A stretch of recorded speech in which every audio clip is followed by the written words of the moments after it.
Buenas tardes y bienvenidos a una nueva cápsula de la memoria. Esta vez nos acompaña el Magister Miguel Darío Cuadros. Él es historiador de la UIS, es Magister en Historia del Arte de la Universidad Binghamton de los Estados Unidos y en la actualidad es profesor de cátedra e investigador también de la UIS. Bienvenido. Hola, gracias. Bueno, Miguel, como saben, este es un espacio de la Asociación Colombiana de Historiadores para que conozcamos un poquito más de aquellas personas que han estado trabajando en historia. Miguel pertenece a la asociación, es del capítulo Santander y nos va a hablar un poquito esta tarde sobre cómo ha sido su trayectoria laboral y académica. Empecemos con esa preguntita para explicarle cómo ha sido su trayectoria. Vale, pues yo tuve la fortuna de iniciar mi trayectoria, sobre todo laboral, de manera muy temprana y en el ámbito académico. Yo culminé mis estudios de historia en el año 2011 y para el momento en que estaba culminando, aquí en la UIS se desarrolló un proyecto de investigación en la Escuela de Historia de Colciencias sobre la prensa y el liberalismo en los años 30 y tuve la oportunidad de trabajar año y medio en este proyecto, ¿sí? Entonces, pues fue una experiencia bien interesante, temprana, recién graduado. Digamos que no todo el mundo tiene esa posibilidad, ese privilegio de empezar de una vez la vida laboral. Entonces, mi inicio en la vida laboral fue más desde la parte investigativa, como profesional de historia vinculado a este proyecto de investigación. Y a partir de ahí, pues tuve un lapso en el cual hice mis estudios de maestría y al regresar a Colombia tuve la oportunidad de vincularme en el 2018 a la Escuela de Historia como docente cátedra desde ese periodo y a la par de ese proceso pues me he desempeñado también como consultor de investigaciones históricas. He desarrollado investigaciones históricas con las facultades de ingeniería de la Universidad Nacional de Santander, con el periódico regional de acá de Bucaramanga, con Vanguardia, haciendo su historia institucional. Y en la actualidad, de hecho, también estoy desarrollando un proyecto de ese tipo de historia institucional para la Asociación Colombiana de Neumología. Entonces, esa ha sido mi trayectoria y pues académicamente ya propiamente he tenido la oportunidad de participar específicamente en publicaciones de diferente índole. Desde el pregrado tuve la fortuna de que pues, mi tesis de pregrado fue seleccionada como para la colección que se publicó en los 25 años de la Escuela de Historia de acá de la UIS y a partir de ahí pues he desempeñado una trayectoria de investigación enfocada principalmente en la historia regional, la historia de Santander. Eh, y bueno, así se ha desempeñado hasta la actualidad esa faceta académica y profesional.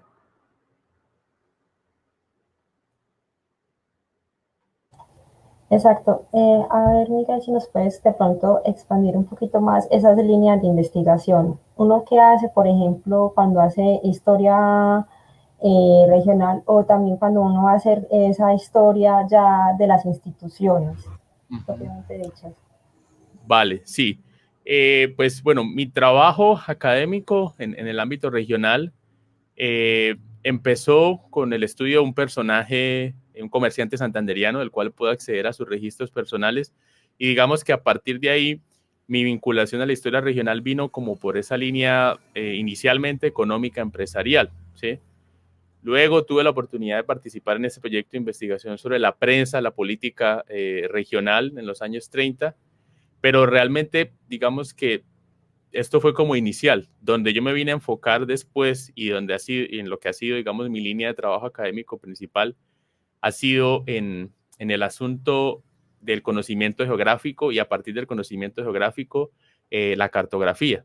De tanto investigar la historia regional, yo me encontraba siempre con la importancia del espacio, de la geografía, de los territorios, y a partir de ahí me fui especializando en eso. Desarrollé mi maestría con una experta en esos temas, la profesora Nancy Applebaum en la Universidad de Binghamton, con todos estos temas de la relación de la representación geográfica, territorial.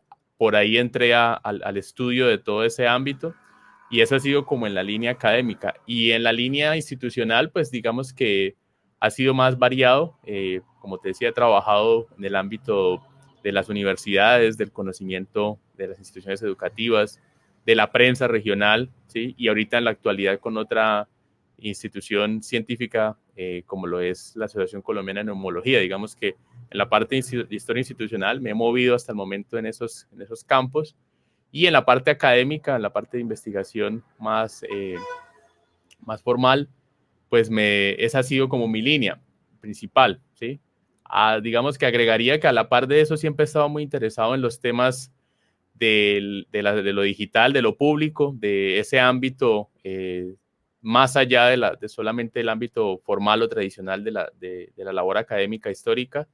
Y me ha interesado mucho por estos espacios de interacción entre la historia especializada y la historia, el público general, de la utilización de herramientas digitales para mi campo, que es el tema de la cartografía y lo espacial. Pues el hecho de la utilización de herramientas digitales ha sido otra línea que no, digamos, no he profundizado tanto, pero que hace parte de las dimensiones que he trabajado. Entonces yo lo resumiría en que son esos tres grandes aspectos, lo espacial cartográfico, lo institucional y lo digital público, en los que me muevo en la actualidad y son los que han sido como hasta el momento eh, gran parte de mi trayectoria.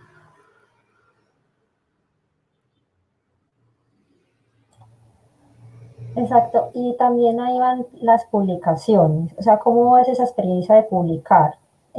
También, si de pronto nos puedes comentar las primeras publicaciones, cómo fueron, y ya más adelante, porque nos estás diciendo que también te interesa mucho, sobre todo el aspecto digital, cómo es la publicación ya en estos espacios digitales. Vale. Sí, pues como ya he comentado, mi primera publicación, mis primeras publicaciones se derivaron principalmente de mi tesis de pregrado, ¿no? Eh, ya posteriormente, con este tema de la cartografía y de lo espacial, tuve la oportunidad de participar en el año 2018 en un libro colectivo editado por la Biblioteca Nacional de Colombia, que se llama Mapeando Colombia, que recoge diferentes aproximaciones a la cartografía y yo tengo una contribución ahí. Y pues este libro curiosamente tiene la particularidad que es un libro digital, de hecho lo pueden consultar, simplemente googlean Mapeando Colombia, es un libro netamente digital, hace parte de los proyectos digitales de la biblioteca.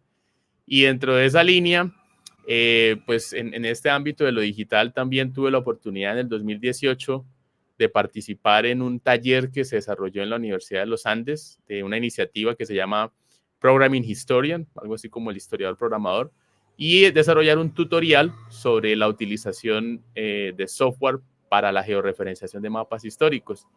A partir de esa experiencia que fue muy bonita porque nos reunimos gente de varias partes de América Latina, tuve la oportunidad de establecer en contacto con una colega mexicana, con Silvia Gutiérrez, y con ella tuvimos la oportunidad de hacer un ensayo sobre la Biblioteca Digital de Patrimonio Iberoamericano que se publicó en, en una colección de Oxford que se llama Oxford Bibliographies, y entonces ahí describíamos cómo era este portal de la Biblioteca Digital de Patrimonio Iberoamericano y analizábamos su potencial como recurso digital. Entonces digamos que afortunadamente no así en extenso, porque pues mi trayectoria académica tampoco es tan extensa, pero en cada uno de los campos que he trabajado he tenido la oportunidad de participar como en publicaciones pues que han sido claves para mí, que me han permitido adentrarme en cada uno de estos campos y pues que me permiten, digamos, mantenerme al tanto y desarrollar como las discusiones de eso. ¿Sí? Esas han sido como los tres grandes ejes de mis publicaciones y el trabajo académico. Adicional, pues varios de los trabajos que yo he realizado de historia institucional, más como de historia para estas entidades, pues han sido publicados también como libros conmemorativos. El libro de los 70 años de las escuelas fundadoras de la UIS se publicó hace unos 3 años.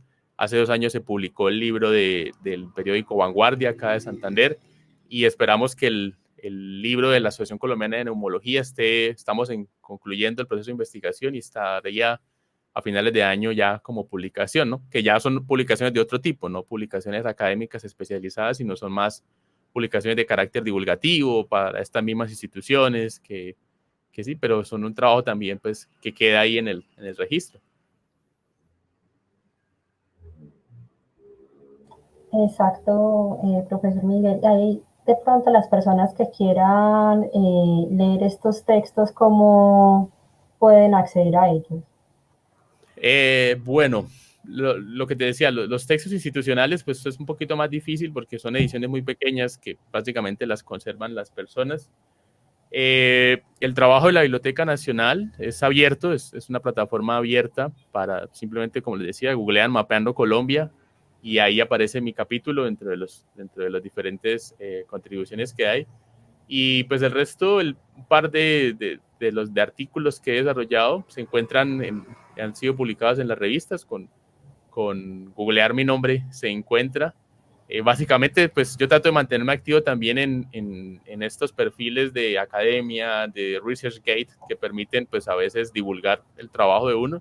Entonces, pues simplemente con googlear ahí mi nombre pueden encontrar, porque por ejemplo el de Oxford tiene pago, tiene barrera de acceso, pero yo pude publicar un preprint y eso no, que me lo permite la editorial en mi cuenta de ResearchGate y de Academia y la gente lo puede consultar ahí abiertamente. Y yo trato pues, de mantenerme también como en esa dinámica de lo posible, ¿no? A veces depende, a veces las instituciones para las que pues uno desarrolla trabajo, no todas están de acuerdo, otras sí, entonces, pero yo trato en la medida de lo posible de que este trabajo se pueda conocer por medio de estas herramientas, ¿no?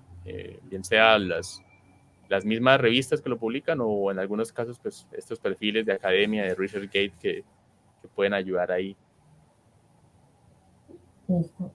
Hay otro apartado que es muy importante y que ya habías mencionado como anteriormente, muy seguido, y es ese espacio como de la asociación, o sea, de estar en contacto con otros historiadores y poder empezar a hacer trabajos en conjunto. Yo creo que estar como dentro de la Asociación Colombiana de Historiadores te permite también conocer a otros colegas que están trabajando en unos temas parecidos. A ver si nos puedes comentar cómo fue entrar a la asociación, cómo fue el proceso, cómo se dio cuenta de esta Vale, asociación. pues mi proceso de vinculación a la asociación fue prácticamente paralelo a la, a la vinculación como docente cátedra a la UIS. Y precisamente creo que previamente uno tenía como pues esa noción de que uno solo se vinculaba a la asociación cuando ya era como un profesor, ya, pero ya era muy importante, muy consagrado y como ese tipo de cosas, como que previamente pues en el lapso entre que estaba muy joven y me había ido al país no habían mantenido un vínculo, pero cuando regresé se había conformado ya el capítulo Santander y yo creo que eso sí fue clave como para acercar estas, digamos, acercarse a esa institución. Cuando yo regreso y me invitan a dar una conferencia en la escuela, curiosamente al mismo tiempo se estaba desarrollando como la asamblea del capítulo Santander y pues varios profesores, colegas que estaban ahí me dijeron que sería interesante pues que me vinculara y me vinculé en ese momento, en eso fue a finales del 2017 y a partir de ahí pues digamos sí se ha estrechado mucho más como el vínculo ya por la posibilidad de trabajar acá desde la región en contacto también, obviamente, con los ámbitos nacionales, pues yo hago parte de la junta directiva del capítulo Santander y eso nos permite pues estar en el contacto también, obviamente, con los demás capítulos. Pero sí fue una experiencia en muchos casos, para mí, eso me permitió algo muy clave y es pues yo tengo ya mis amigos, mis contactos, mis conocidos, la gente de mi generación, quienes habían sido mis profesores y pues varios de ellos hacen parte del capítulo, pero al mismo tiempo hay toda una generación de profesores que han llegado a la Escuela de Historia de la UIS y una serie de generaciones una generación de historiadores que se han graduado que no conocía, que ni siquiera tenía yo vínculo, contacto, porque no eran de mi generación y gracias a la labor en el capítulo, a estar ahí, a estar contactándose, a participar en los eventos, a hacer ese trabajo, pude como agregar esa dimensión, ¿no? En muchos casos, trabajar con estas personas que yo no conocía, que yo no tenía mayor vínculo previo, y poder trabajar aquí desde la región, eso ha sido muy importante. Yo creo que en ese sentido sí la estrategia de los capítulos eh, demuestra su valor y su importancia, porque yo creo que de otra manera, tal vez, como te decía, uno veía como la asociación con cierta distancia, como con un recelo, no recelo, sino como algo que estaba por allá lejos, y ya con la pertinencia de los capítulos regionales, pues creo que se fortaleció esa parte y a mí me ha permitido, por ejemplo, trabajar con muchas nuevas personas, retomar algunos contactos con gente que había perdido a partir del trabajo acá en la región. E incluso también eso ha sido parte como para entrar a estos otros ámbitos, ¿no? Ya uno trabajando desde la asociación, dentro de esta idea que yo siempre he tenido de que acercar el conocimiento histórico a los públicos no especializados, de que el conocimiento histórico trascienda más allá del ámbito académico y que la gente del común pueda acceder a ese conocimiento especializado de una manera más cercana. Tener el vínculo con la asociación y con el capítulo acá en la región ha sido importante, sobre todo en la coyuntura del 2019, del Bicentenario del 2019, desarrollamos varios eventos en espacios públicos, culturales de la ciudad, en el ámbito educativo, con el Banco de la República acá de Bucaramanga, con la universidad también. Entonces, eso ha sido una experiencia muy positiva para mí. Me ha permitido poder combinar eso que yo siempre he querido, que es el vínculo entre el trabajo profesional académico, pero también el vínculo entre lo público, entre esa dimensión más allá de solamente lo académico que tiene y que debe tener el conocimiento histórico, que a veces los historiadores no le hemos prestado la suficiente atención, a veces tal vez por especializarnos, por mantenernos en nuestros grupos, le hemos dado como la espalda. Y pues aquí desde el 2018 con el capítulo Santander hemos podido participar de esa experiencia y bueno, ha sido muy, muy gratificante. Exacto, y esos son como esos logros que uno va escalando a medida que se va uniendo con otros equipos de trabajo. Y ahí llegamos pues al siguiente punto y es a ver si nos puede comentar algunos logros académicos o personales que nos quiera compartir. Vale.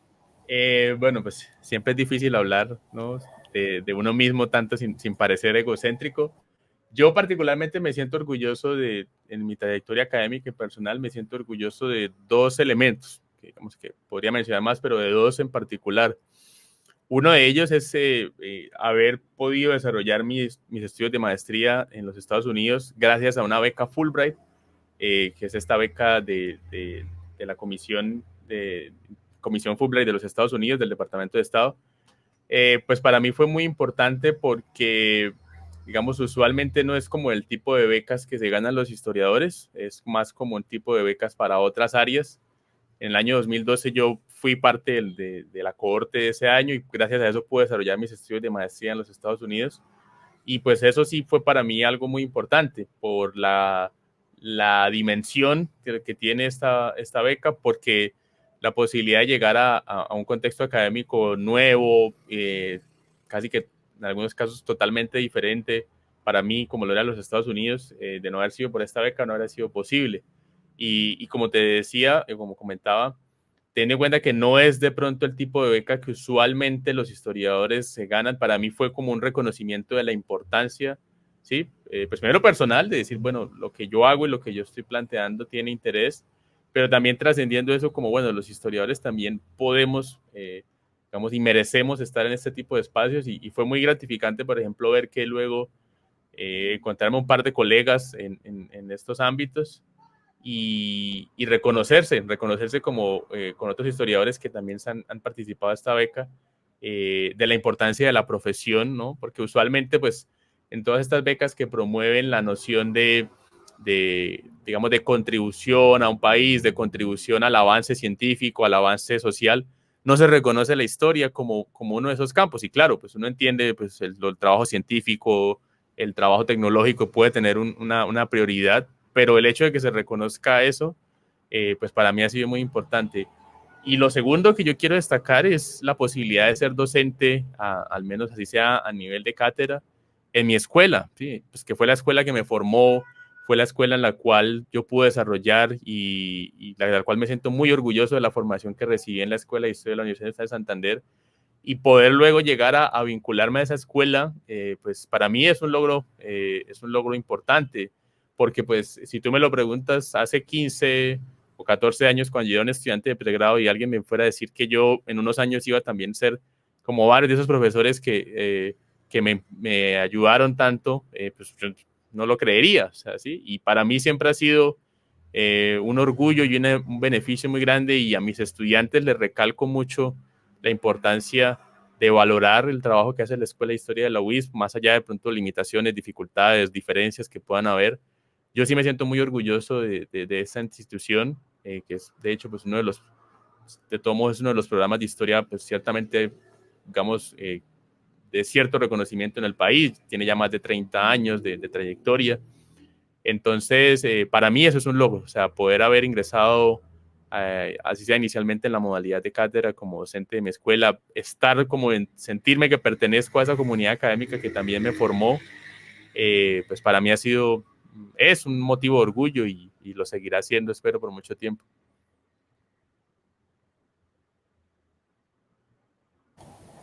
Exacto. Y vamos como a las preguntas ya de cierre, pero antes de cerrar, quisiera preguntarle esos proyectos actuales que todavía siguen vigentes. Nos estabas hablando de ese proyecto digital, que te estás metiendo como en la historia digital, cómo empezar a publicar en, por ejemplo, en estos medios digitales, en Twitter, Facebook, también en los podcasts.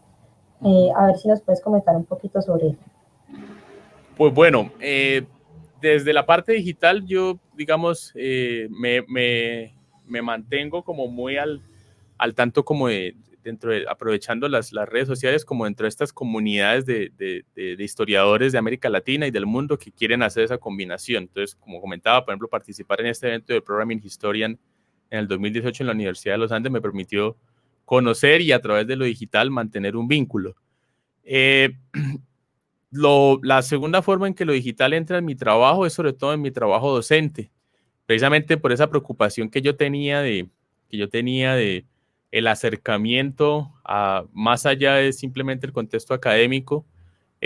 Yo he incursionado específicamente en mis cursos, hago mucho énfasis en esto, entonces particularmente en mis cursos últimamente, en los últimos 2 años, se me ha dado por ejemplo, en vez de poner un trabajo final, un ensayo o hacer un examen final, pedirles a los estudiantes que hagan un podcast, que hagan un hilo de redes sociales, que hagan unas historias de Instagram, que hagan un video de YouTube, que hagan una story map, que hagan incluso algunos me han sorprendido, han ellos mismos utilizado herramientas que yo no conocía, y pues ha sido muy bueno porque lo he utilizado en dos ámbitos, en cursos que son para gente de carrera de historia, y es como la idea de enseñarles la necesidad de trascender solamente el ámbito académico y aprovechar los medios digitales, y en otros cursos que yo también dicto, que son cursos selectivos o cursos de contexto sobre historia de Colombia, y es trabajar con personas que no son propiamente historiadores, son de diferentes carreras, pero que tienen un interés por la historia y que por medio de los recursos digitales, de redes sociales, de podcast, de YouTube, pueden, digamos, ayudar como a replicar ese interés, ese esfuerzo. Entonces la idea es que ellos agarren un tema de su interés, generen una breve explicación de la mano de la asesoría que yo les doy, de la bibliografía, y le compartan a las personas, ¿sí? Yo sí siento que en ese ámbito, pues, más allá de que se pueda decir que las redes sociales banalizan, frivolizan, de que generan distorsión, sí, puede ser, pero al mismo tiempo, como cualquier otra herramienta bien aprovechada, sí, como en su momento fue la radio, como en su momento lo ha sido la televisión, como en su momento la prensa ayudaba a la divulgación histórica, pues los medios digitales también están ahí para eso. Entonces, digamos, yo sí, desde mi parte, desde la parte docente, le he tirado mucha fuerza, le insisto mucho en eso, y pues también creo que es una forma de generacionalmente entender de pronto unas necesidades de los estudiantes, de las personas que puedan tener un interés en la historia, pero que tal vez de pronto las formas más tradicionales, de pronto el libro, de pronto el documental, de pronto la forma, de pronto así directamente presentada, pues no les llama tanto la atención o no les genera tanto impacto, y la posibilidad de explorar y trabajar con estas herramientas digitales es muy importante, ¿sí? Digamos, en el ámbito de lo digital esa ha sido como mi principal, y siempre estoy pendiente, siempre me gusta estar pendiente como de estos proyectos, la mayoría es de gente joven, ¿no? Que trabaja con podcasts, que trabaja con canales de YouTube de divulgación histórica, me gusta estar como en contacto con ellos, me gusta intercambiar ideas, me gusta proponer en mis cursos, decirles, vea, consulten esto, vengamos un ejemplo acá, discutamos de pronto este material. Yo sí trato como de estar muy pendiente en mi labor docente en esa parte. Y en la labor investigativa, pues sí es muy como estar pendiente sobre todo estas nuevas, de las diferentes herramientas, de las diferentes metodologías desde lo digital que permiten hacer más fácil nuestro trabajo de investigación, ¿sí? Como ya comentaba en mi campo, como lo es la parte espacial, cartográfica, todo lo que contribuya a desarrollar y a mejorar el trabajo investigativo en ese ámbito, o incluso cosas tan sencillas como simplemente organizar mejor tu información, construir bases de datos, algo tan sencillo como, no sé, tener un repositorio de bibliográfico como Zotero, como EndNote, como Mendeley, todo ese tipo de cosas. Yo pues no me considero un experto ni me considero de pronto un especializado en esas cosas, pero sí trato de estar como al día. Esa es como mi preocupación constante y la llevo tanto a mi ámbito investigativo como a mi ámbito docente. Exacto, y de pronto como un tipcito para los profesores que quieran meterse también en ese ámbito ya digital, ¿qué les recomendaría? O sea, por ejemplo, ¿qué material pueden utilizar? ¿Cómo pueden decirle a los muchachos cómo utilizar, por ejemplo, esas redes que están enseñando historia o ciencias sociales? O sea, ¿cómo empezar a coger esa rama de lo digital? Vale. Pues yo creo que tiene que surgir un poco también como de primero perder el miedo, de abrirse a ese acercamiento. Y yo creo que pues normal, o sea, creo que muchas de las cosas que nosotros hacemos en el trabajo de investigación como historiadores no es del todo lejano del trabajo que hacen estas personas. O sea, yo he conversado muchas veces con ellos y en el ejercicio de trabajar con mis estudiantes nos damos cuenta que a la larga pues, por ejemplo, hacer un podcast o hacer un video de YouTube o hacer un hilo de redes sociales bien hecho, con fundamento, con trabajo, tiene casi la misma estructura que hacer un ensayo, por ejemplo, de reflexión, ¿sí? Entonces yo les digo como, la recomendación sería como no perder ese norte, no es pensar que se van a frivolizar o van a perder rigurosidad, sino abrirse a traer esos elementos, ¿sí? Cuando yo me doy cuenta que estoy asesorando a mis estudiantes en la elaboración de un podcast, muchas veces es casi la misma asesoría, obviamente con dimensiones diferentes, con medios diferentes, pero en el fondo la asesoría de cómo organizar, cómo presentar, de pronto darle énfasis a ciertas cosas, ¿no? De lo que requieren estas herramientas, pero el trabajo metodológico es el mismo. Entonces, no perder, digamos, perder el miedo a eso. Y bueno, yo creo que hoy en día, pues hay muchos recursos, ¿no? Prácticamente, pues creo que exige también como parte de la cotidianidad, diríamos, del consumo cultural, estar más enterado de esto, ¿no? Estar como un poco más activo, de pronto, pues, para las viejas generaciones tal vez, o para las generaciones más que me precedieron a mí, pues, Diana Uribe era como el modelo para hacerlo, ¿sí? Pero hoy en día, digamos, hay una serie de recursos. Está, por ejemplo, el trabajo que hace Señal Memoria, muy interesante. Varios historiadores jóvenes trabajan ahí. Está el trabajo que hace, por ejemplo, el Banco de la República con las historias de Instagram, que eso es una maravilla, es una locura. O sea, es algo que tiene impacto, que está presentado en un formato y en una, digamos, en un medio muy didáctico, muy dinámico, muy juvenil, pero está fundamentado en el trabajo de los mejores investigadores sobre el proceso del Bicentenario y la Independencia. Entonces, yo creo que al menos con esos tres, con el trabajo del Banco de la República, con el trabajo de Señal Memoria, y cada vez más aparecen, sí, las instituciones, la Biblioteca Nacional también está incursionando como en esas estrategias digitales, como en esa noción de aprovechar esos contenidos. Yo creo que es estar como más pendiente, ¿no? Como más abierto. Y pues ya, digamos, creo que yo creería que así como uno puede juzgar un buen libro, un buen texto, un buen trabajo, uno puede decir, bueno, no, este podcast de pronto no es tan bueno porque obvia ciertos problemas o puede ser muy útil, ¿sí? Yo me he visto sorprendido en estas labores, encontrando que muchas veces el trabajo de investigación que hacen estos proyectos, primero le revela a uno cosas que de pronto no conocía y segundo presentan los contenidos de una manera que que uno se da cuenta que lo hace relevante y que lo hace atractivo, ¿sí? Porque, bueno, sí, obvio, no es de pronto la misma rigurosidad y el mismo formato del trabajo académico, pero sí tiene, digamos, no son historias inventadas, no son historias falsas, no son tergiversaciones, tienen fundamento, pero con la particularidad de que se preocupan por la presentación, ¿sí? Entonces, si es un podcast, por la edición de sonido, por la presentación, si es un video, una historia de Instagram, ¿sí? La parte estética, a veces jugar con estos elementos de pronto, ¿no? De la cotidianidad, de lo juvenil, del meme, del lenguaje, de ese lenguaje cotidiano digital. Yo creo que en eso sí, por ejemplo, el proyecto de las stories del Banco de la República es una experiencia para tener en cuenta, ¿sí? Y en general yo creo que a partir de ahí, y el resto lanzarse, o sea, lanzarse. Muchas veces, pues ellos dirán, bueno, tal vez no conozco, ¿sí? Pero los estudiantes muchas veces ya están muy familiarizados y muchos son muy entusiastas. Yo he terminado también aprendiendo un montón de herramientas o incluso viendo un potencial mucho más allá de lo que yo creía de ciertas herramientas gracias a mis estudiantes. O sea, en ese caso muchas veces ellos son los que me terminan enseñando a mí y creo que hay que estar dispuesto a dejarse enseñar también de ellos en cierto punto si de pronto hay un desconocimiento o no hay una cercanía. Nada, lanzarse, creo que es lanzarse y animarse y evaluar los resultados, ¿no? Obviamente yo también trato de ser crítico de, bueno, si no está funcionando, si sencillamente no es hacerlo por moda, es hacerlo por aprovechar algo, ¿sí? Y hasta el momento en mis clases ha sido positivo, entonces yo lo mantengo. El día que sienta que no, pues tal vez volveré al formato tradicional. Incluso muchas veces yo les digo, pues si no quieren hacer nada de esto tan novedoso, pues hagan lo tradicional, pero doy la posibilidad porque también creo que es eso, ¿no? De pronto algunos estudiantes o algunas personas se sienten más cómodas en eso, otras de pronto no.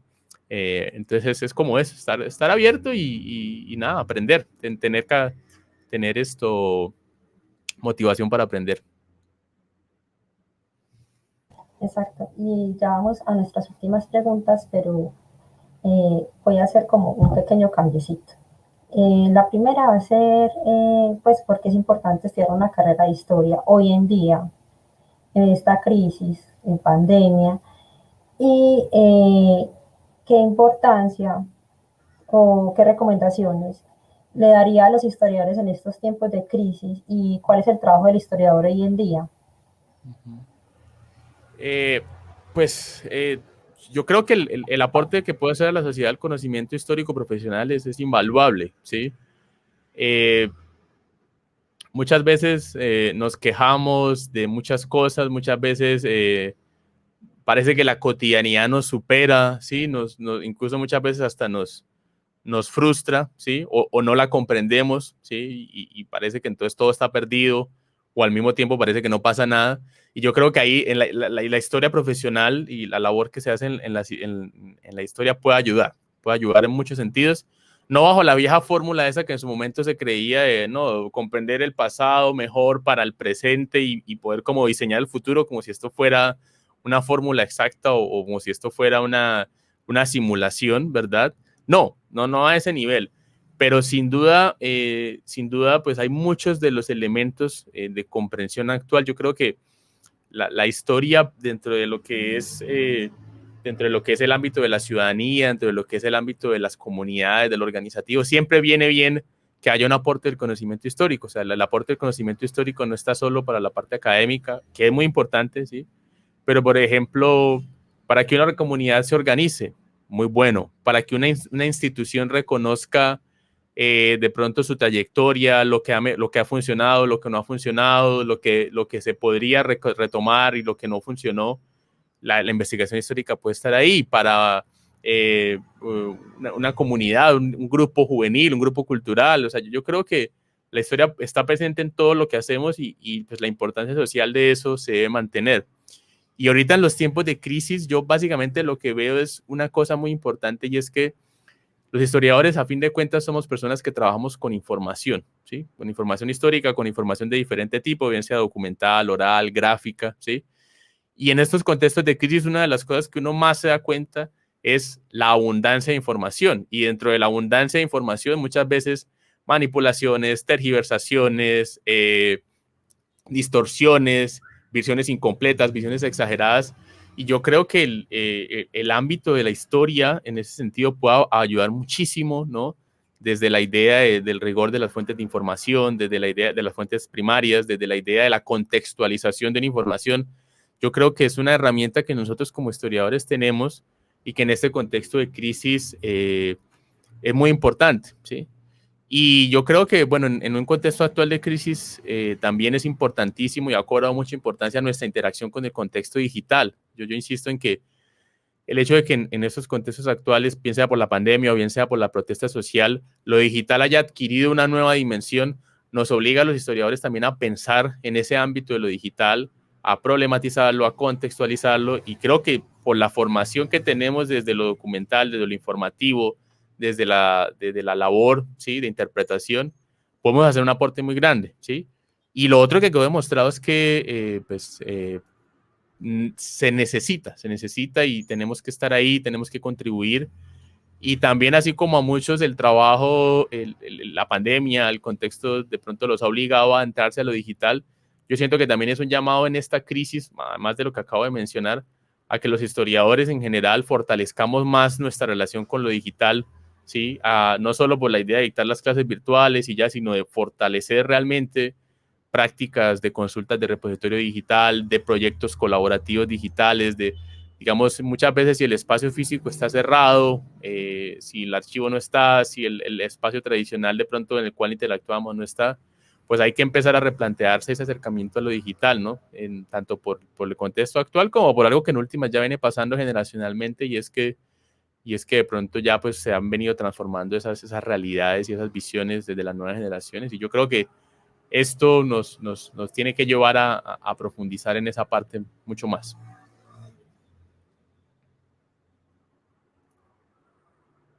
Exacto, y ya, si de pronto nos quieres compartir las redes sociales, ¿cómo te podemos encontrar en redes sociales? ¿En Twitter o en Facebook? Claro. Bueno, la red social en la que yo más me muevo es Twitter. Están mis iniciales, @mdcs87, digamos que ahí es donde más me muevo. Y bueno, nada, con cualquier cosa, cualquier interactivo. Yo me he llevado la grata sorpresa de muchas veces terminar contactando personas, vinculado a iniciativas o accediendo muchas veces a información, a recursos que de pronto de otra manera no conocía gracias a esta interacción, ¿sí? Entonces, pues nada, ahí pues yo trato de estar ahí relativamente activo, pongo ahí más que todo cositas como de los temas que me interesa en términos históricos y bueno, ha sido como el ámbito en el que más me he movido en términos de lo digital y bueno, ahí espero. MDCS87, mis iniciales, Miguel Darío Cuadro Sánchez y el número 87, ahí me encuentran. Muchas gracias, profesor, Bueno, por gracias. acompañarnos. Listo.